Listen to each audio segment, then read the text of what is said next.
La Gotera Podcast es una producción de Revista Grifo y Vergara 240. La temática del número de este semestre es el sin salida.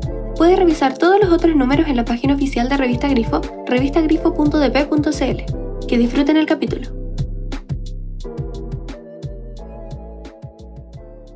Buen día, les damos la bienvenida a La Gotera. Mi nombre es Matías y bueno, ya está más que dicho ser uno de sus presentadores en esta nueva temporada. Claro que no, nunca estoy solo, porque conmigo tengo a Carlos. Hola Matías, ¿qué tal? Un gusto estar de nuevo contigo, ¿cómo estás? Aquí andamos con harto ánimo y ¿sabes qué? Con altas expectativas por la invitada que tenemos hoy día.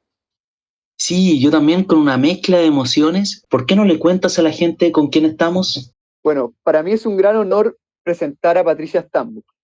Queríamos como equipo de La Gotera darle las gracias por aceptar nuestra invitación. Así que bueno, procederé a dar los datos que nuestro servicio de inteligencia y La Gotera Records ha logrado sacar de Patricia. Bueno, Patricia es oriunda de Punta Arenas. Tiene una larga trayectoria como periodista y es parte de la Academia Chilena de la Lengua. Ha recibido variadas distinciones y premios a lo largo de su carrera. Se dedica a la investigación académica y sobre todo a la recopilación de registros. Entre sus libros se encuentran Rongo, la historia de Isla de Pascua, Violeta Parra, El canto de todos, y el libro del que estaremos hablando hoy, Rosa Yagán, El último eslabón. No sé si tienes algo más que agregar, Patricia. Bueno, habría harto más que agregar, pero voy a pecar de modesta. Está bien con eso. Sí, hay varios libros más, son 8 en total, y mi acento son las memorias sobre historia contemporánea, aquella que se puede recoger con los testigos, con aquellos que vieron, sintieron, olieron, pasaron por los acontecimientos que a mí me interesa relatar. Eso es, en esencia.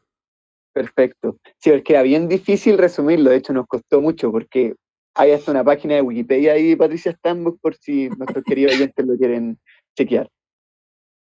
Sí, es verdad, estuvimos horas ayer conversando con Matías, como que seleccionamos del extenso historial que tiene Patricia para la entrevista y ahí escogimos algunos datos. Y antes de comenzar con la lectura dramatizada, ¿cómo ha estado por estos días, Patricia? ¿Mucho trabajo o más bien descanso? ¿Cómo está la situación? Yo no suelo descansar.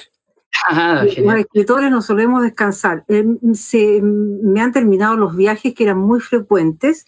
Por ejemplo, estaba yendo una vez al mes a Punta Arenas y otros viajes que hago por aquí y por allá, sin entrar en mayor detalle. Y como la vida cambió, bueno, uno tiene que ajustarse a lo que se puede hacer.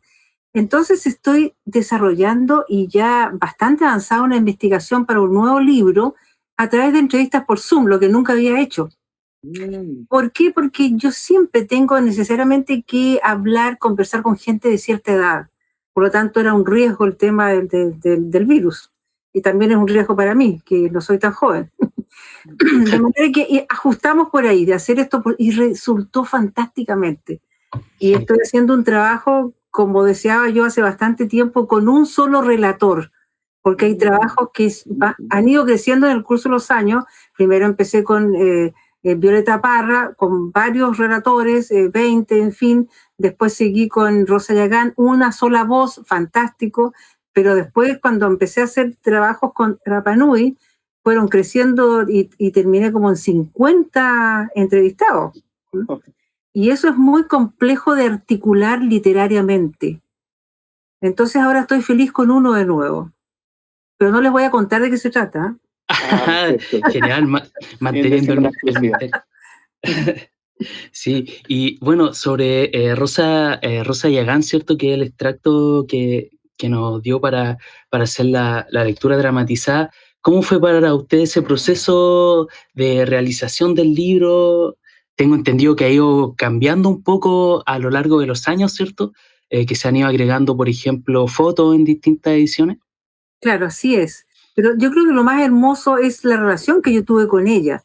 Porque yo llegué entrevistándola como periodista porque siempre en radio, que me gustó siempre mucho la radio, hablaba de la identidad regional, de la identidad magallánica, porque mi papá era croata, pero eran inmigrantes que habían llegado a un territorio que ya estaba ocupado antes por pueblos muy antiguos.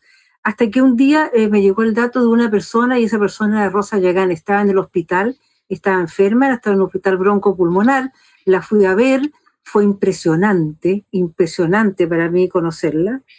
Y le hice una entrevista que salió en el diario, pero después empecé a visitarla sin premeditación. Yo nunca pensé inicialmente en hacer un libro, yo solo creí que era urgente y necesario conversar con ella, escucharla, grabarla, transcribir ese material y tenerlo. Y luego, la verdad es que me demoré sus buenos años, como tenía que trabajar como periodista y no me sobraba el tiempo, me demoré sus buenos años en convertir esto en una obra, en un libro. Cuando empecé ya a articular todas las entrevistas, todas estas conversaciones, y llegué entonces a este texto, que salió por primera vez el año 80 y tanto, claro, fíjate que 10 años después de su muerte, ya murió el 73, y que lleva ya 30 años, 35 sí. años, siempre en las librerías, vamos en la 9ª edición, y como decía Carlos, agregando fotografías.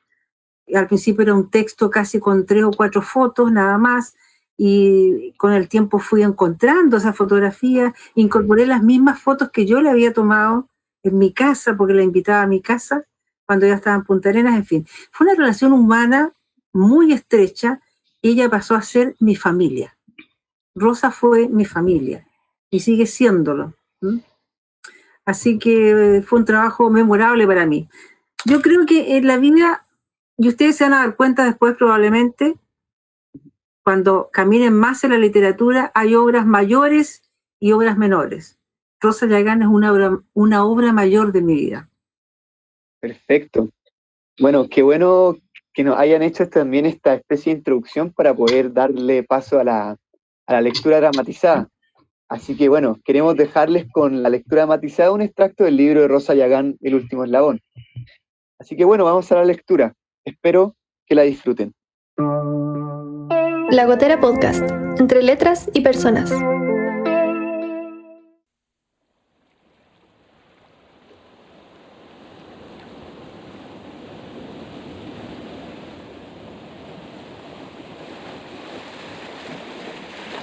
Soy la última de la raza de Wollaston.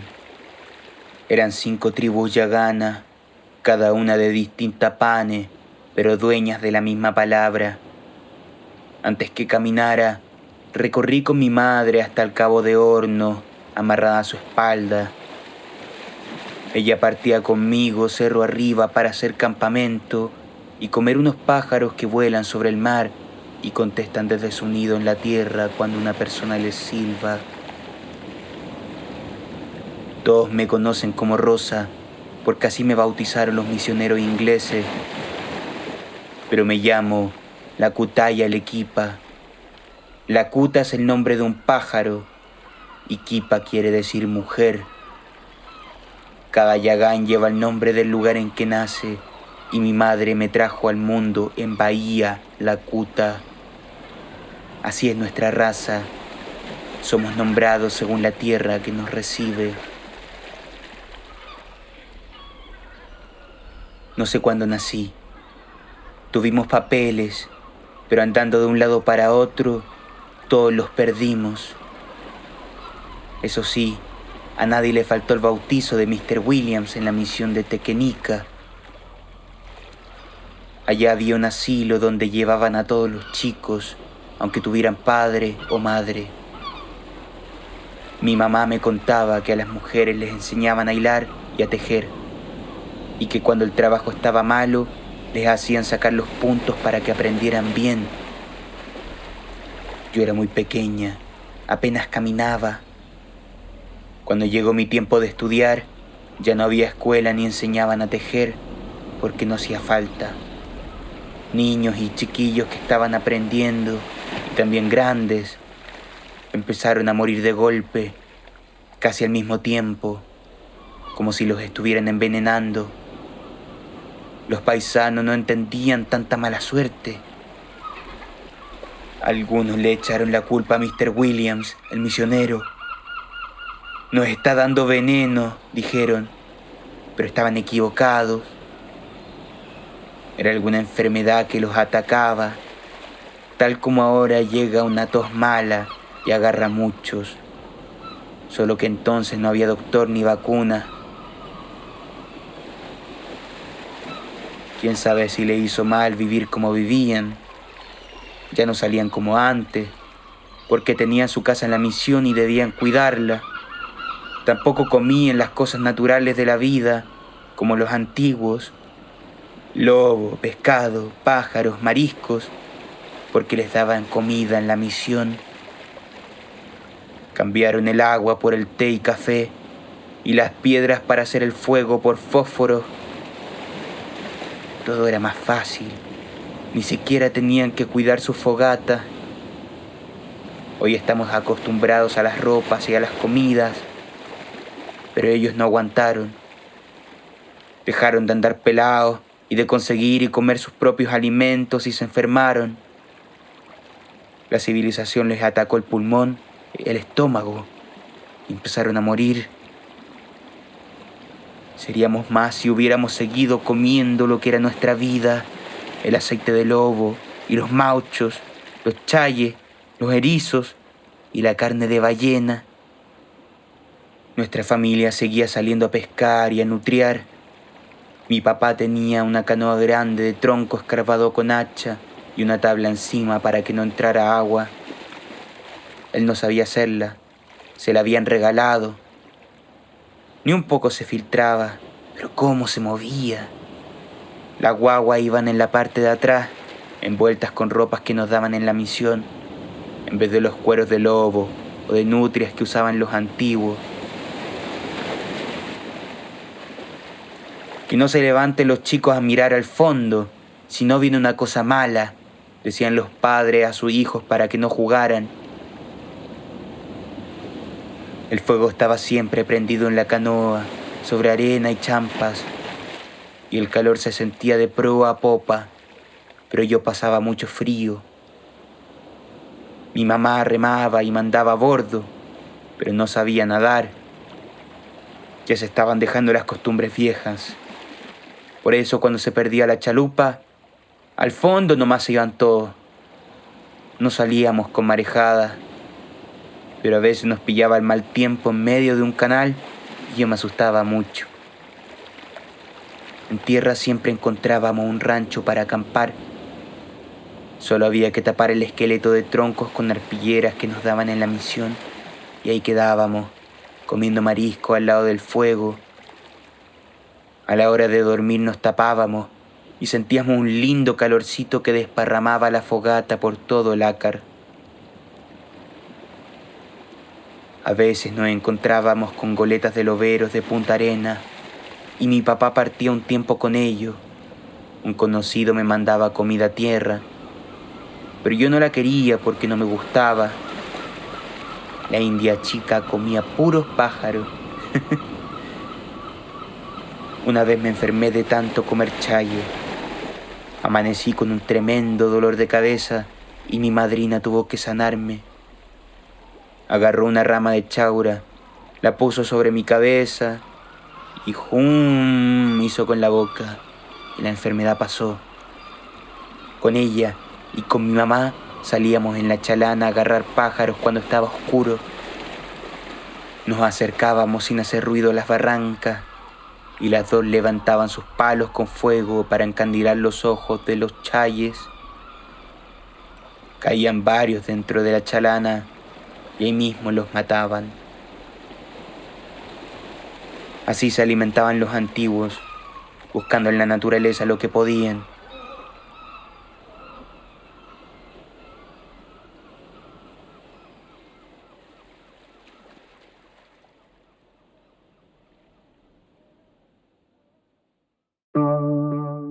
La Gotera Podcast, entre letras y personas. Hoy una conmovedora lectura del extracto de Rosa Yagán. Agradecemos al equipo, a José, ¿cierto? A Sebastián, Antonio, que igual nos ayuda. ¿Algunas apreciaciones, Matías, Patricia? Me encantó el relato. Bueno, me encantó el fondo del mar. Se sentían aves también, muy bien ambientado.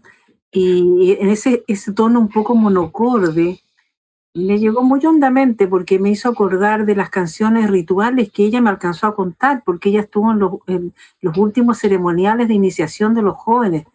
a mí me resulta a veces increíble pensar que la conocí, porque realmente es como conocer a Tutankamón en la cultura egipcia.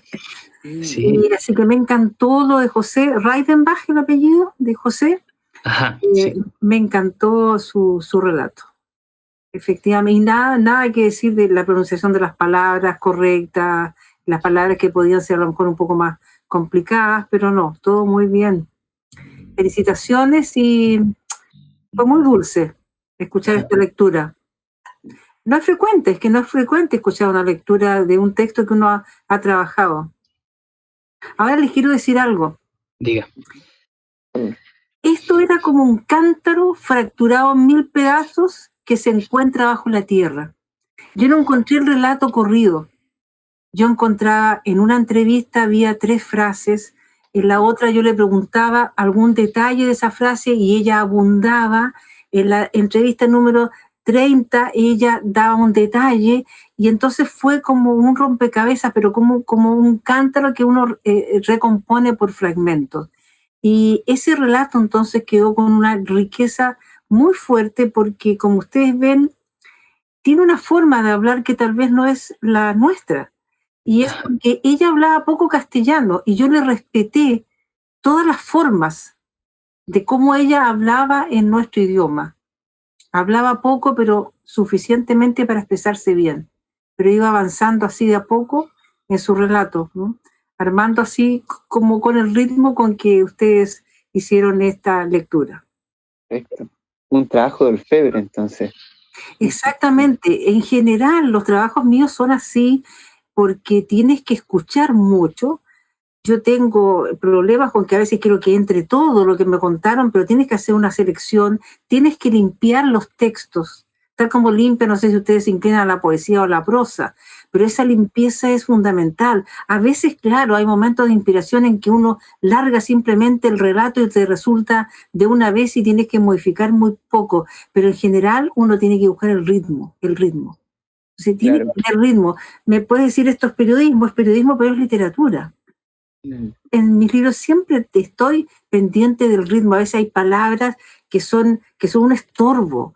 Entonces hay que buscar cómo las pones, dónde las ubicas, dónde las sitúas, qué corres para atrás o para adelante para que la frase sea melodía en tus oídos. Está mucho esto del podar, de repente, de economizar el lenguaje, en cierto modo. Así es, también, porque de pronto insistimos mucho en los pronombres. Por ejemplo, cuando la gente cuenta sus historias, siempre sale el pronombre yo. Y yo fui, y yo hice, y yo. Entonces, todo eso hay que podar, limpiar, o se repiten verbos y hay que buscar cómo omitir. Siempre se puede limpiar y dejar la esencia, siempre. Hay que hacer ese esfuerzo. A mí ese ejercicio me encanta, les diré, ¿eh? Me encanta, sí. Me encanta, y es que hoy día es placentero hacerlo porque la computación te da una ventaja tremenda. Piensen que ese libro yo lo hice a máquina de escribir. Wow. Lo máximo fue que tenía una máquina eléctrica, ¿ah? Que mis hijos, Dios mío, no podían dormir porque sin que sonara la noche. Toda la noche cuando llegaba del trabajo me dedicaba a hacer este libro, estas transcripciones, lecturas, en fin, de lo que ella me había contado. Entonces era mucho más arduo el trabajo. Tú echabas a perder una hoja y la echabas a perder. Ahora, miras tu texto y tomas de allá abajo y subes. No voy a empezar por acá, voy a empezar por acá. La recomposición de la narración hoy día es un regalo, es una maravilla. Claro, en estos tiempos es impensable hacer algo así como a máquina de escribir o incluso a mano. Yo a veces a mano, ¿cómo lo hacían a mano? O sea, imagínate toda la literatura clásica que además ni le sobraba tinta, ni le sobraba nada, ni papel. ¿Ah? Entonces sí que no podían equivocarse. Sí, tinta y pluma. Bueno, Patricia, nosotros queríamos reparar igual en ciertos temas, sobre todo en este texto. De lo que hemos estudiado de ti, nos dimos cuenta que la identidad es un tema bastante recurrente y que te interesa harto. Por eso que nosotros queríamos reparar harto en esto. Sabemos que de cierto modo la identidad, sobre todo la latinoamericana, suele ser esencialista, o sea que los conceptos van cambiando y que la identidad se adopta o se transforma, pero que nunca se queda quieta. Por eso a mí me gustaría saber cómo influye el testimonio, la memoria, en este caso de Rosa Yagán, en nuestra cultura y lo que es más en nuestra identidad. Porque piensa que recién hoy estamos incorporando a la Constitución a los pueblos antiguos, como me encanta decirle, pero resulta que esta obra tiene 30, 40 años. Y esto fue un tremendo golpe en el momento que salió. Yo tengo así un alto de comentarios, críticas, entrevistas que salieron cuando por primera vez apareció Rosa Yagán, porque la gente no lo podía creer. No podía creer que alguien relatara su historia desde adentro de algo que parecía que no existía. Siempre los territorios marginales tienen una gran identidad, pero son marginales. Están allá lejos, la Patagonia. La Pampa está lejos allá. Entonces, el corazón del país, de la capital, que somos santiagocéntricos, sí. no veía eso, no tenía ojos para eso. Se veía en el libro que había pueblos indígenas, pero la ignorancia era tan grande que incluso en Magallanes había una ignorancia al respecto. De manera que cuando sale esta voz, tú dices, bueno, este es el mensaje de la tierra. Aquí está. Después empezó a desarrollarse mucho la historia de Magallanes, pero sin la voz directa de los protagonistas. Y esa es la tremenda gracia que tiene. Aquí no es que yo me senté en un escritorio y hablé con la voz de Rosa, no, es Rosa la que habla. Y en ese sentido, tiene el tremendo valor de ser el segundo libro en la historiografía chilena con un relato en primera persona. Entonces, claro, eso reforzó la identidad. Hubo un pueblo que se miró y escuchó sus historias. Hubo un país que se miró y escuchó esa historia, que era una historia propia. O sea, no tenemos por qué pensar que son las batallas, los generales, y esa es la historia nuestra. Esto es lo primero. Esto es lo primero. Sí, en ese sentido entrega mucho valor el libro. Es increíble leerlo, aparte la cercanía que genera el relato y todo, es maravilloso. Y algo igual en lo que reparamos, ¿cierto?, es que se reflejan en el texto de Rosa Yagán, es que hay una lengua que prácticamente casi se pierde, y con ella también una visión no completamente distinta, pero sí algo diferente del mundo, y es una gran pérdida. Y en el texto también se ve que los yaganes, si bien pues, cuando interactuaban con otros pueblos podían lograr cierto sincretismo, pero con la civilización como que fue mucho más violenta, con los colonizadores, violentaron como esta cultura yagán. ¿Cuál es su apreciación respecto a eso? Bueno, quiero hablar algo con respecto al idioma. Fíjate que sí, por esta dinámica que hay entre qué es primero la palabra o la cosa, cómo se genera el idioma y por qué se pierden los idiomas, y cómo se están perdiendo en Chile varios de ellos y en el mundo, y ahora queda una sola hablante. Pero fíjate que tenía muchas palabras que nunca las tendríamos nosotros, que no podríamos traducirlas, porque eran todas aquellas acciones que ellos realizaban en el proceso de la pesca. Desde que salían de la costa, avanzaban, hacían determinada acción, tiraban el arpón, en fin, todo eso tenía un nombre. ¿Y qué pasó? Que con el tiempo, bueno, en parte que no los dejaron seguir navegando, en parte que dejaron de navegar y que se redujeron muchísimo en la población, y dejaron entonces esas actividades ya no tenía sentido nombrarlas, porque ya no eran, ya no estaban, ya no se hacían. Ajá. Y las palabras se fueron comprimiendo. Ahora hay fenómenos al revés, como el de Rapa Nui, que tiene que agregar palabras de aquello que ellos no tenían. No tenían manzanas, no tenían televisor, entonces la agregan en castellano. Claro, el impacto de llegar a una zona en que se habla un idioma nativo con un idioma que es distinto, no solo por eso, porque es distinto, sino porque es un idioma dominante al que tienen que adaptarse para poder sobrevivir. Porque si no, no tienen trabajo, porque no pueden comunicarse, por ejemplo.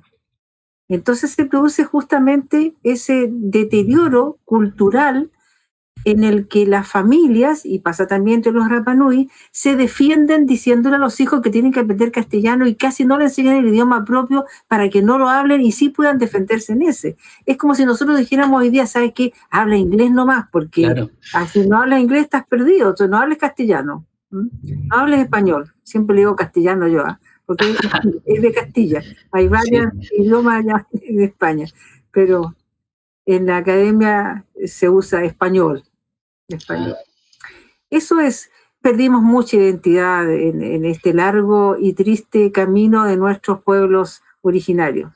Mucha identidad, pero sin duda está presente si los vemos justamente como los hemos visto en la publicidad en estos días en televisión, rostros que jamás vimos. Nunca vimos esta cantidad de personas de distintos grupos que ni siquiera reconocían, yo creo, mucha gente por cultas que fuesen, como los Collas. Hay un pueblo Colla. ¿Ah? ¿Y qué son los Collas? ¿Dónde viven? A estas alturas todavía estamos preguntándonos eso en el país. Y bueno, la identidad siempre está en las regiones, en parte por eso, por los pueblos antiguos, como los chilotes, los huilliches, tienen su cultura, tienen su personalidad, tienen sus comidas, tienen su forma de hablar, su forma de comunicarse, su modo de vida, en fin. Es cierto. Bueno, hace poco estaba viendo el documental El Botón de Nácar y salía Cristina Calderón, que es la última hablante yagán que va quedando, la verdad. Y me llama la atención, también recordando como testimonios ya más famosos como el de Rigoberta Menchú, que apareció en todos lados, que hasta ganó el Premio Nobel de la Paz, que estos testimonios, estas memorias provengan siempre o en gran parte de mujeres indígenas. Por eso quería preguntarle, ¿qué rol juega ahora el legado de la mujer indígena en nuestra cultura actual? Yo creo que todavía falta mucho por transmitir. Fíjense que el testimonio de Rosa Yagán no tiene tantos similares. Yo no veo otros que tengan esta fuerza, porque es probable que muchos estudiosos hayan tenido conversaciones muy interesantes con mujeres indígenas, pero sin embargo se guardan en las bibliotecas, no se proyectan, no se convierten en libros, y por eso que esta feliz alianza entre hacerlo siendo periodista es muy bueno, porque mi deseo es comunicar. Yo no escucho y escribo para mí, escucho para que se lea, no porque yo lo escribo, sino porque alguien habla. Siempre alguien habla a través de mi persona. Y eso es lo que yo pretendo. Qué bueno que hagamos hincapié en esto porque, bueno, Carlos tenía algo bien importante que decir respecto también a esto de la información que está cerrada siempre en bibliotecas o universidades. Sí, cierto, es que algo que también vi en una entrevista que le hacían, y bueno, esto igual ya relacionándolo con la temática de la revista Grifo, ¿cierto? Que nosotros derivamos de la revista, cuya temática es el Sin Salida, y es que muchos testimonios que se han recopilado quedan encerrados, ¿cierto? En universidades, bibliotecas o centros de investigación. ¿Usted cree que esto ha ido cambiando con el tiempo o cómo podría cambiarse eso? No sé, porque no tengo cómo saber cuánto de eso hay, pero me llama la atención que, por ejemplo, respecto a tu pregunta, Matías, no haya más testimonios de mujeres del norte que tienen una vida tan especial, por ejemplo, las pastoras. Y uno dice, ¿cómo no ha salido un testimonio como Rosa Yagán en versión de norte? Yo, si pudiera hacerlo, lo haría encantada. ¿Ah? O de mujeres huilliches, o de tantas más, que yo creo que tienen mucho que transmitir, porque la mujer es como un reservorio de mucha información muy especial. ¿Ya? Yo creo que hay siempre un discurso interesante posible en una mujer indígena, porque a través de ella pasa todo el quehacer cultural de la etnia, la transmisión, las costumbres, en fin. Así que no sabría decirte, ahora, ¿qué hay que hacer? Bueno, es proponerse. El otro día alguien me entrevistó, una colega, y me contó que tenía un trabajo. Yo dije, ¿lo publicaste? No, no lo he publicado, pero ¿y para qué lo hiciste? ¿Qué lo hiciste? ¿Qué sentido tiene hacerlo si no lo publicas? Claro, si no se trata de que uno piense que va a ser una obra que va a ser bestseller. Rosa Yagán no es bestseller, pero es un long seller, es un largamente vendido. Y con que tú cumplas con hacer, aunque sea una primera edición, si no tienes la suerte de llegar a la segunda, habrás hecho bien tu trabajo. Y eso es lo que hace falta. Ustedes que están en el mundo de la literatura, tienen que sentirlo mejor que nadie. La literatura es para comunicar, no es para guardársela. Ahora este tipo de trabajos probablemente lo hacen antropólogos, lo hacen, en fin, sociólogos, etnólogos, pero no tienen esa difusión. Tal vez, lo he pensado, que es justamente porque no está esta asociación entre periodismo y literatura, o antropología y literatura. Un amigo me decía que mis obras son de antropolírica. Me encanta. Antropolírica. Claro, porque justamente si tú un relato no logras limpiarlo, presentarlo, hacerlo ameno, no quiere decir que lo cambies, quiere decir que lo trabajes bien, vas a hacer un libro que probablemente no va a haber interés en leerlo. Pero ese es el desafío. Ese es el desafío de los testimonios, por ejemplo. Y tal vez entonces ese es el matiz que falta, es que el investigador se asocie por último con un literato y saquen ese material hacia afuera. Claro, debería existir una interdisciplina quizás. Siempre está como todo tan fragmentado, antropología, sociología. Entonces, claro, usted, como decía anteriormente, si nosotros tomamos solamente antropología y el libro va a ser de antropología, probablemente mucha gente no alcanzará a leerlo, no va a saber leerlo, porque claro, tiene términos un poquito más complicados, qué sé yo. Pero en cambio, si le agregamos lo literal, lo literato, puede adoptar, no sé, distintas formas. Lo mismo con Rosa Yagán, que tú al leerlo se hace muy ameno. O sea, sí, es muy fácil identificarse con el personaje y eso es muy literatura también. Bueno, yo trabajo en lo coloquial, porque alguien puede decir, pero le faltaron fechas, pero no puso lo de la ceremonia. Pero a mí no me interesaba ir a los textos antiguos de Gusinde y rescatar la descripción exacta de la ceremonia del Chiajós que se había hecho en el 1900 y tanto, sino aquella que vivió ella y cómo la vivió ella. Ella no va a hacer la descripción que hace un antropólogo. Y a mí no me interesa esa descripción. Me interesa que sea como sentarse con una persona a conversar y transmitir después lo que ella habló desde el corazón. Sin premeditación, simplemente con el sentimiento. Yo trabajo con la emoción, con la emoción. La memoria se despierta con la emoción. La memoria no se despierta con el intelecto. Bueno, puede que también, porque de repente uno mira su biblioteca y empieza a buscar y se acuerda y relaciona, etc. Pero en general la memoria es hasta olfativa. Con un olor se te viene, me acuerdo, se me había olvidado completamente tal cosa. Bueno, ¿cierto? Y con esa emoción tú vas abriendo compartimentos en la memoria de la gente, de cosas que ella jamás pensó recordar. Y eso es lo que le pasó a Rosa conmigo. Porque me decían, pero si ella habla tan poco. Bueno, pues conmigo habló mucho. Lento, con paciencia, a su ritmo, pero habló mucho. Y lo que es más, si no fue tanto, lo que dijo fue muy importante, con una sabiduría que ya se la quisiera cualquiera. Totalmente de acuerdo.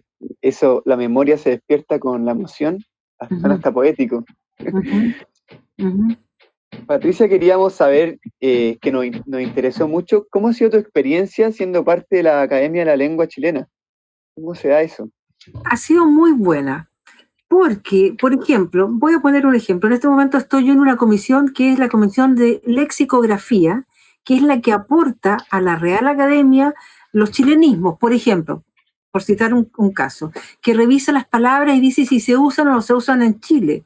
O en el diccionario de repente aparece una palabra que tú dices, aparece como argentinismo, ¿y por qué no la reconocen con marca Chile si en Chile también se usa esta palabra? Entonces todo eso nosotros lo informamos. ¿Y qué es lo que pasa con el periodista? A mí me tienen un alto valor como una lingüista sin título, porque justamente uno escucha mucho, uno lee mucho, en las entrevistas, en toda la dinámica que tiene la comunicación, tenemos a lo mejor una percepción especial con respecto al tema del idioma, por lo menos yo la tengo. Entonces, muchas veces me dicen, ¿pero esta palabra se habla? Sí, se habla, yo la he escuchado aquí y acá, referida a esto y a esto. Ya. Entonces, soy una consultora importante como comunicadora, como periodista, para los lingüistas y para los lexicógrafos que trabajan muy técnicamente y con mucho conocimiento que yo no tengo en las cuestiones del idioma. Fantástico. Así que eso por una parte. Bueno, ahora les voy a mandar una disertación que hice hace poco que se llama Patagonia, romance entre ficción y realidad, y que es justamente mirar mi región con toda esa amalgama que ha habido entre lo que realmente fue y lo que no fue, lo que es y lo que podría ser, a través de la literatura y de las memorias, desde el mito del gigantismo de los tehuelches en adelante. Así que se las voy a enviar porque el romance, en el sentido de esta maravilla de las palabras que pueden significar dos o más cosas a la vez, en el sentido de coquetería, y en el sentido de poema. Romance entre ficción y realidad. Buenísimo, vamos a estar esperando esa presentación entonces. Sí, genial. Sí, se las voy a mandar. La presenté hace unos días y está ya la subió la misma academia, que está muy moderna, que está en todas las redes de la academia. Eso. Está en Twitter, está en Facebook, que bueno, su Facebook es más antiguo, pero está en Instagram, y también se suben todas estas conferencias al YouTube. Genial, muchas gracias, Patricia. Y igual, ya acercándonos al final de la conversación, queríamos preguntar igual alguna recomendación que tengas para los oyentes, como libro, quizá película, música. Uy, a mí siempre me cuesta cuando me preguntan eso, como que no sé qué decir.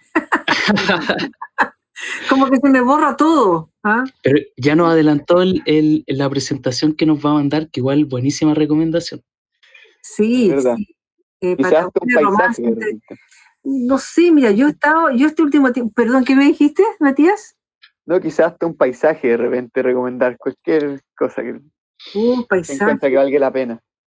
El paisaje de Magallanes es maravilloso. Los que no conozcan Magallanes tienen que ir, pero tienen que engolosinarse solamente con las Torres del Paine.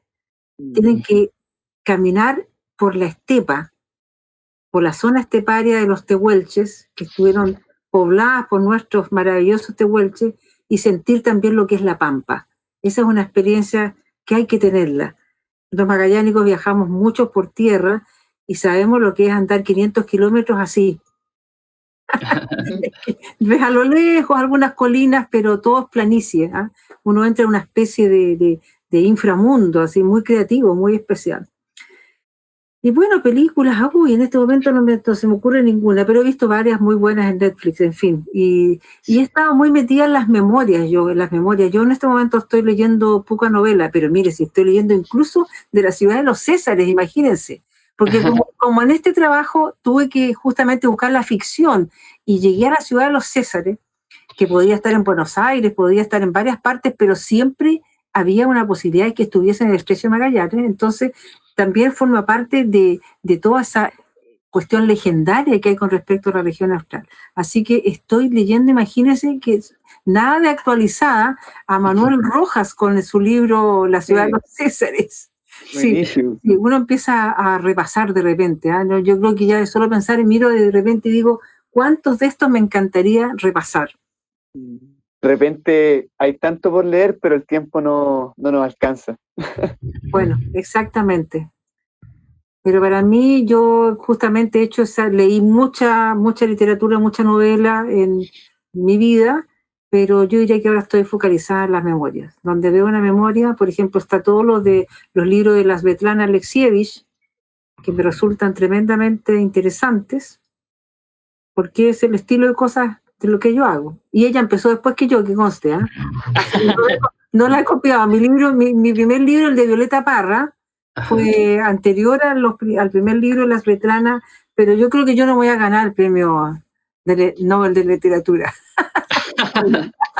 Creo. Quién sabe, quizá en un futuro. Pero ella, fue notable que se lo ganara ella siendo periodista y haciendo la literatura que hace. Si lo de ella no es novela, es la vida misma.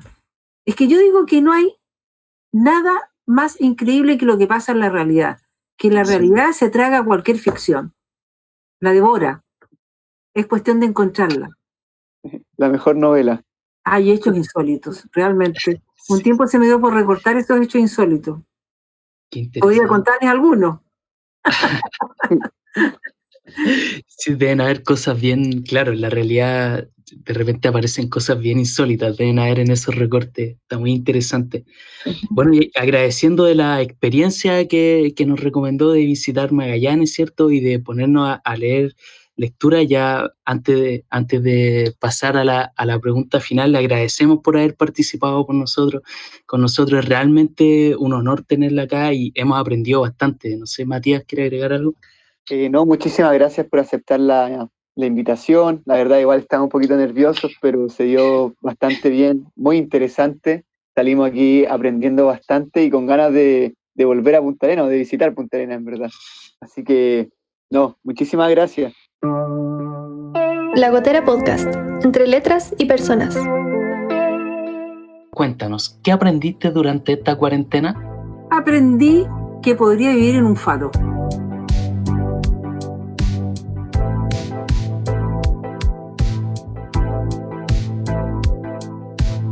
Esto fue La Gotera, un podcast producido por la revista Grifo de la Universidad Diego Portales.